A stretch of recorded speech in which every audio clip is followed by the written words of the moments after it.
Hello friends, स्वागत है आप सभी का मेरे इस यूट्यूब चैनल में। आज टॉपिक है कंटिन्यूटी इक्वेशन। तो चलिए कंटिन्यूटी इक्वेशन के बारे में देखा जाए। ओके, तो लेट्स स्टार्ट। तो देखिए, कंटिन्यूटी इक्वेशन ऐसा इक्वेशन जो प्रिंसिपल ऑफ कंजर्वेशन ऑफ मास पर बेस्ड हो, उस इक्वेशन को हम लोग कंटिन्यूटी इक्वेशन कहते हैं। यहाँ पर एक टर्म आ रहा है कंजर्वेशन ऑफ मास, यानी इस कंटिन्यूटी इक्वेशन से हमें कंजर्वेशन ऑफ मास के बारे में पता चलेगा। ठीक है, आप देखेंगे कि इस इक्वेशन से हम लोग ये देखेंगे कि किसी भी सेक्शन पर मास कांस्टेंट रहेगा। यदि किसी भी पाइप से फ्लो हो रहा हो तो वहां पर आप कोई भी सेक्शन लेते हैं तो हर एक सेक्शन पर मास कांस्टेंट रहेगा, दैट मींस मास कंजर्व्ड रहेगा। इसीलिए ये कहा जाता है कि कंटिन्यूटी इक्वेशन से हमें कंजर्वेशन ऑफ मास के बारे में पता चलता है। ओके, तो देखिए, thus for a fluid flowing through the pipe at all the cross section, किसी भी पाइप से यदि फ्लूइड फ्लो कर रहा है तो उसके सभी क्रॉस सेक्शन पर the quantity of fluid flowing per second is constant. तो वहां पर किसी भी क्रॉस सेक्शन पर एक सेकेंड में जितना क्वांटिटी ऑफ फ्लूइड फ्लो कर रहा है वो कांस्टेंट रहेगा, यानी हर एक सेक्शन पर क्वांटिटी ऑफ फ्लूइड कांस्टेंट रहेगा। उसे हम लोग कंटिन्यूटी इक्वेशन सिंपली कहेंगे। ओके, तो यहां पर देखिए, यदि मैं वन डायमेंशनल कंटिन्यूटी इक्वेशन लिखना चाहूं तो उसका फॉर्म ये होता है, rho into A into V is equal to constant, is equal to constant. This is the continuity equation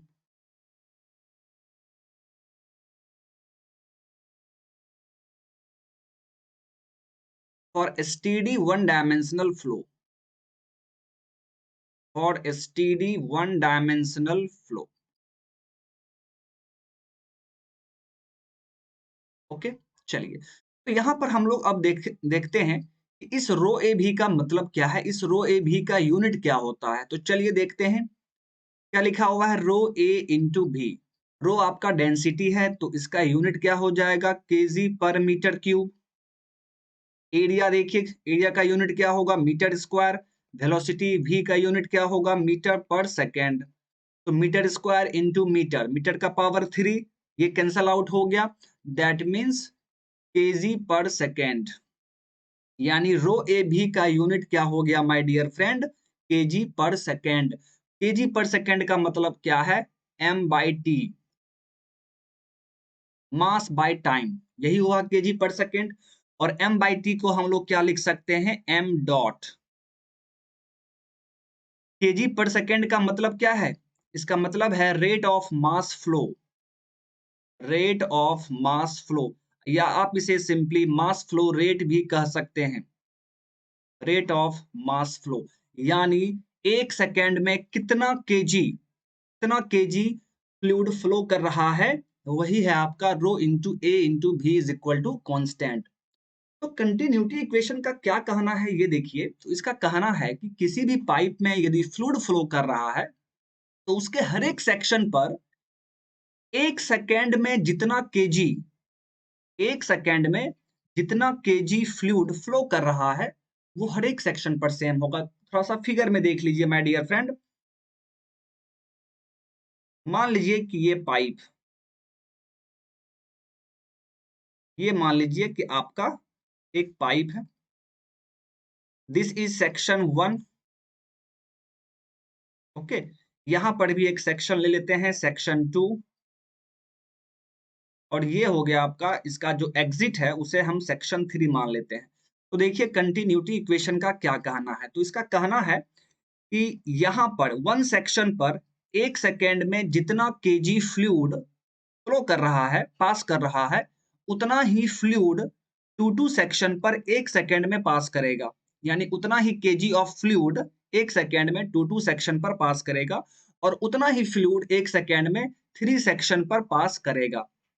for example, यदि यहाँ पर 5 केजी पास कर रहा है 1 सेकंड में, तो माय डियर फ्रेंड 2 सेक्शन पर भी 5 केजी 1 सेकंड में पास होना चाहिए और होता भी है। और थर्ड सेक्शन पर भी 1 सेकंड में 5 केजी मास फ्लो करता है। ठीक है? यानी आप देख पा रहे हैं कि केजी पर सेकंड यहाँ पर हर एक सेक्शन पर कांस्टेंट है। That means m dot is constant और m डॉट को हम लोग क्या लिखते हैं? रो ए भी इज इक्वल टू कांस्टेंट, यानी यही है कंटिन्यूटी इक्वेशन।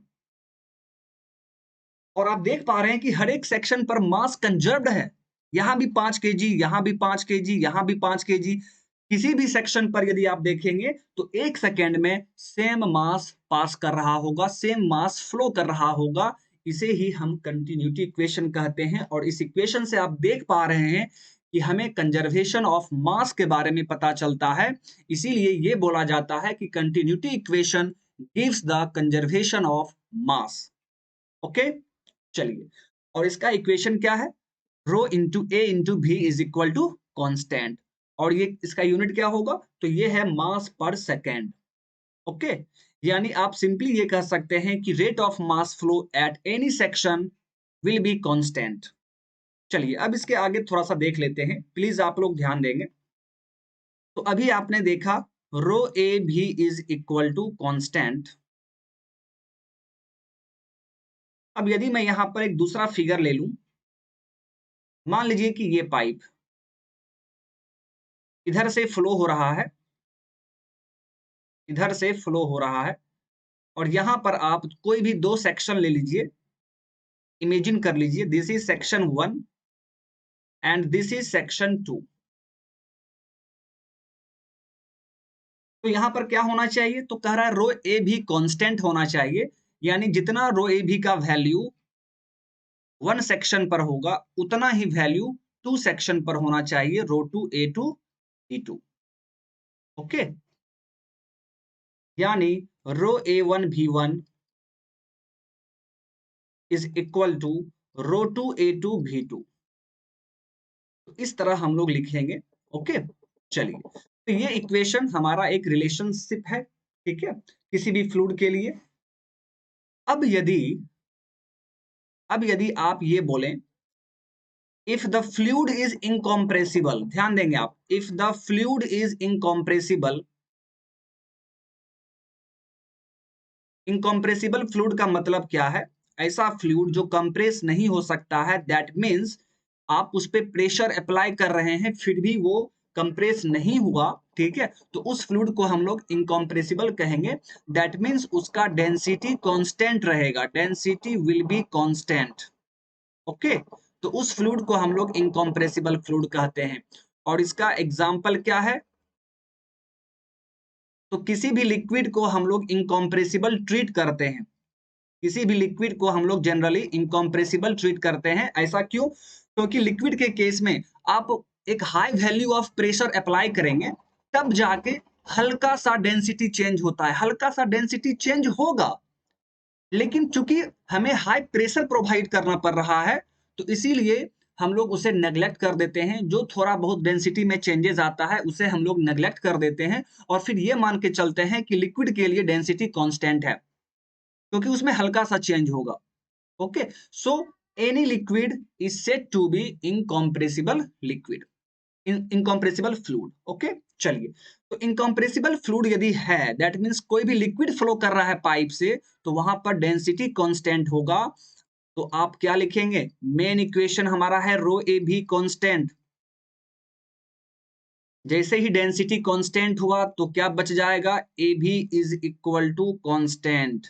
यानी यदि कोई लिक्विड का केस आप देख रहे हैं, कोई लिक्विड किसी पाइप में फ्लो कर रहा है, तो उस केस में कंटिन्यूटी इक्वेशन आप ये वाला यूज करेंगे, ए into V is equal to constant. ये हो गया आपका continuity equation for incompressible fluid, for incompressible fluid. अब इसका यूनिट भी देख लीजिए, ठीक है, जिस तरह हम लोगों ने रो ए भी का यूनिट देखा था, उसी तरह ए भी का यदि आप यूनिट देखना चाहें तो एरिया का यूनिट मीटर स्क्वायर, वेलोसिटी का unit metre per second, that means metre cube per second हो गया इसका यूनिट। यानी आप इसको देख के क्या बोलेंगे, ए इंटू भी क्या हो गया जी, मीटर क्यूब पर सेकेंड, यानी वॉल्यूम फ्लो रेट है ये, वॉल्यूम फ्लो रेट। तो आप कहेंगे कि एक सेकेंड में जितना वॉल्यूम पास कर रहा है किसी भी सेक्शन से वो कांस्टेंट रहेगा। ओके, चलिए, तो यहां पर यदि इसी फिगर में, इसी फिगर को मैं फिर से बना दूं, one section and this is two section. तो यदि यहां पर वाटर फ्लो कर रहा है, किसी लिक्विड का केस यदि आप देख पा रहे हैं यहां पर, तो वाटर के केस में क्या होगा कि जितना वन सेक्शन पर वॉल्यूम फ्लो करेगा उतना ही टू सेक्शन पर वॉल्यूम फ्लो करेगा। दैट मीन्स वन सेक्शन पर जितना A1 V1 होगा उतना ही A2 V2 होना चाहिए, यानी A1 V1 is equal to A2 V2। इसका मतलब है कि A इंटू भी कॉन्स्टेंट है, A इंटू भी कॉन्स्टेंट है। ओके, तो यही था continuity equation my dear friend. आपको बस इतना सा ध्यान में रखना है कि यदि गैस का केस है, यानी कंप्रेसिबल फ्लूइड के बारे में बात हो रहा हो, कंप्रेसिबल फ्लूइड, तो कंप्रेसिबल फ्लूइड यानी गैस, गैस को आप कंप्रेस कर सकते हैं, वो भी हाईली कंप्रेस कर सकते हैं, तो उसका डेंसिटी कांस्टेंट नहीं रहेगा।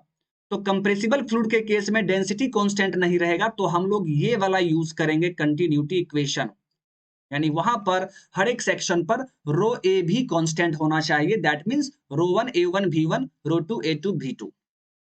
ठीक है, लेकिन यदि कोई लिक्विड किसी पाइप से फ्लो कर रहा है तो वहां पर लिक्विड चूंकि इनकंप्रेसिबल फ्लूइड है, यानी वहां पर डेंसिटी कांस्टेंट रहेगा, तो आप ये वाला फॉर्मूला यूज करेंगे, ए into V is equal to constant. ठीक है, यानी हर एक सेक्शन पर ए भी का जो वैल्यू होगा वो सेम होना चाहिए, जो कि आप फिगर में देख पा रहे हैं। ठीक है, बस यही चीज है आपका कंटिन्यूटी इक्वेशन।